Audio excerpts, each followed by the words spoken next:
आणि एक माझ्यासारख्या पारलिंगी व्यक्तीला जो तुम्ही सन्मान दिला आणि माझी जी नोंद घेतली छोट्या कामाची, त्याच्यासाठी मी तुम्हाला सगळ्यांची खूप आभारी आहे. आणि कवी संमेलन आहे म्हणून हे बघा, प्रत्येक माणसाला काही ना काही सुचत असतं, पण तो माणूस घाबरतो की त्याची रचना चुकल, त्याला कोणीतरी हसतील. पण मला असं वाटतं जे त्याच्या मनात आहे त्याने ते लिहून काढावं आणि कुठेतरी बोलावं. तर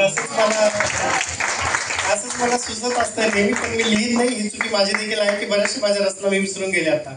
पण आताच्या दोन आहेत. हो, तर दोन आहेत, मी एक तुम्हाला म्हणून दाखवते. म्हणजे माझ्यासोबत असं काही घडलं की मला त्यातनं ते सुचलं होतं. तर ते असं आहे की उम्मीदें हसरत है अपनी जगह, उम्मीदें हसरत है अपनी जगह, रस्म दुनिया अपनी जगह, सैलाब इश्क अपनी जगह, तेरा मतलब अपनी जगह, मेरी चाहत अपनी जगह.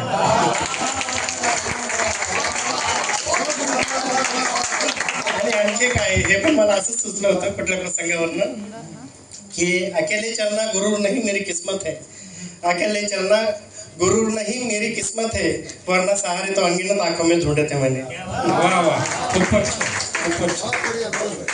त्याची खूप साऱ्या शुभेच्छा तुम्हाला. महाराष्ट्रात अनेक कार्यक्रम होतात, परंतु काळजाला विषय घालणारा, काळजाला स्पर्श करणारे जे लोक असतात, व्यक्ती असतात, त्यांचा सन्मान ह्या कार्यक्रमामध्ये होतो. स्पेशली मी थँक्यू करेल सुरेखाताई बेंद्रे.